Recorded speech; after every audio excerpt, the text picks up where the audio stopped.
नमस्कार दोस्तों, देश दुनिया के इतिहास में 23 जनवरी का दिन बहुत महत्वपूर्ण है।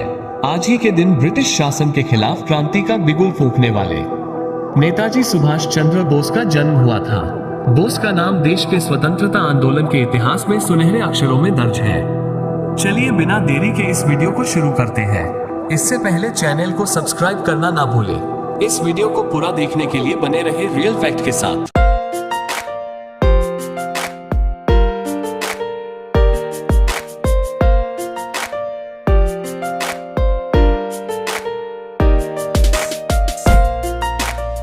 खून के बदले आजादी देने का वादा करने वाले नेताजी सुभाष चंद्र बोस का नाम भारतीय स्वतंत्रता संग्राम के इतिहास में सुनहरे अक्षरों में लिखा है।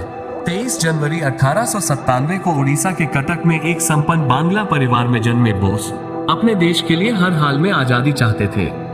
उन्होंने अपना पूरा जीवन देश के नाम कर दिया और अंतिम सांस तक देश की आजादी के लिए संघर्ष करते रहे। नेताजी हर कीमत पर मां भारती को आजादी की बेड़ियों से मुक्त कराने को आतुर देश के उग्र विचारधारा वाले युवा वर्ग का चेहरा माने जाते थे। वो कांग्रेस के अध्यक्ष भी रहे। देश की स्वतंत्रता के इतिहास के महानायक बोस का जीवन और उनकी मृत्यु भले ही रहस्यमय मानी जाती रही हो, लेकिन उनकी देशभक्ति सदैव असंदिग्ध और अनुकरणीय रही। भारत के प्रमुख स्वतंत्रता संग्राम सेनानी सुभाष चंद्र बोस का पूरा जीवन किसी फिल्मी कहानी से कम नहीं है, जिसमें एक्शन, रोमांस और रहस्य तीनों ही हैं। सुभाष चंद्र बोस देश की आजादी के लिए लड़ने वाले असल जिंदगी के हीरो थे, जिन्होंने अंग्रेजों की गुलामी न स्वीकारते हुए आजाद हिंद फौज का गठन किया। उनकी लव लाइफ भी काफी दिलचस्प थी।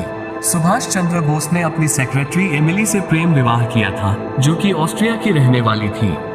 उनकी प्रेम कहानी के भी कई किस्से हैं। ये तो रही एक्शन और रोमांस की बात। अब सुभाष चंद्र बोस के जीवन से जुड़े रहस्य पर नजर डालते हैं। कैसे बनी आजाद हिंद फौज?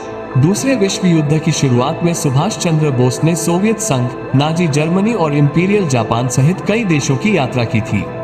कहा जाता है कि सुभाष चंद्र बोस के इन यात्राओं का मकसद बाकी देशों के साथ आपसी गठबंधन को मजबूत करना था और साथ ही भारत में ब्रिटिश सरकार के राज पर हमला करना था। साल 1921 से 1941 इस अवधि में पूर्ण स्वतंत्रता के लिए अपने रुख के कारण नेताजी सुभाष चंद्र बोस को विभिन्न जेलों में 11 बार जेल की सजा हुई। द्वितीय विश्व युद्ध के दौरान वर्ष 1942 में भारत को अंग्रेजों के कब्जे से स्वतंत्र कराने के लिए आजाद हिंद फौज या इंडियन नेशनल आर्मी नामक सशस्त्र सेना का संगठन किया गया। इस फौज का गठन जापान में हुआ था। इसकी स्थापना भारत के एक क्रांतिकारी नेता रासबिहारी बोस ने टोक्यो में की थी। 85,000 सैनिकों की आजाद हिंद फौज। बताया जाता है कि आजाद हिंद फौज के बनने में जापान ने बहुत सहयोग किया था। आजाद हिंद फौज में करीब 85,000 सैनिक शामिल थे। इसमें एक महिला यूनिट भी थी, जिसकी पहले इस फौज में वे लोग शामिल किए गए जो जापान की ओर से बंदी बना लिए गए थे। बाद में इस फौज में बर्मा और मलाया में स्थित भारतीय स्वयंसेवक भी भर्ती किए गए। साथ ही इसमें देश के बाहर रह रहे लोग भी इस सेना में शामिल हो गया। जब आजाद हिंद फौज के लोगों 1944 को 19 मार्च के दिन पहली बार झंडा फहराया था। जी सुभाष चंद्र बोस की मौत रहस्य क्यों है? सुभाष चंद्र बोस की मौत कब और कैसे हुई? सरकारी दस्तावेजों के मुताबिक सुभाष चंद्र बोस की मौत 18 अगस्त 1945 को एक विमान हादसे में हुई। कहा जाता है कि सुभाष चंद्र बोस जिस विमान से मंचूरिया जा रहे थे, वो रास्ते में लापता हो गया। उनके विमान के लापता होने से ही कई सवाल खड़े हो गए कि क्या विमान दुर्घटनाग्रस्त हुआ था? क्या सुभाष चंद्र बोस की मौत एक हादसा थी या हत्या? जापान सरकार का बयान। उसी साल 23 अगस्त को जापान की एक संस्था ने एक खबर जारी की, जिसमें कहा गया कि सुभाष चंद्र बोस का विमान ताइवान में दुर्घटनाग्रस्त हुआ था, जिसकी वजह से उनकी मौत हो गई। किसी देश की संस्था से ऐसा बयान आने पर इस हादसे को सच माना जा सकता था, लेकिन कुछ ही दिन बाद जापान सरकार ने पुष्टि की कि ताइवान में उस दिन कोई विमान हादसा हुआ ही नहीं। इस बयान से संशय और बढ़ गया कि जब कोई विमान हादसा हुआ ही नहीं तो नेताजी गए कहां? बोस परिवार की जासूसी क्यों?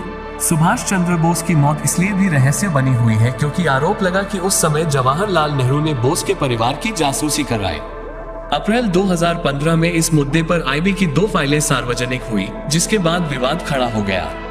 इन फाइलों के मुताबिक आजाद भारत में करीब 2 दशक तक आईबी ने नेताजी के परिवार की जासूसी की। कई लेखकों को मानना है कि नेहरू को भी सुभाष चंद्र बोस की मौत पर शक था, इसलिए वह बोस परिवार के पत्र की जांच करवाते थे ताकि अगर नेताजी परिवार से संपर्क करे तो पता चल सके। सुभाष चंद्र की मौत हादसा या हत्या? सुभाष चंद्र की मौत से जुड़ी 37 फाइलें सरकार ने सार्वजनिक कर दी, लेकिन इस फाइलों से ऐसे पुख्ता सबूत नहीं मिले जो दावा कर सके कि सुभाष चंद्र बोस की मौत विमान हादसे में ही हुई थी। नेताजी के समर्थकों का मानना है कि वो देश की आजादी के वक्त जीवित थे, लेकिन इस बात का भी कोई सबूत नहीं। आज भी सवाल बरकरार है कि क्या 1945 में विमान हादसे में ही सुभाष चंद्र बोस की मौत हुई थी? अगर हाँ, तो ये हादसा था या हत्या? अगर नहीं, तो नेताजी कहाँ गए और क्यों दुनिया से छुप कर रहे?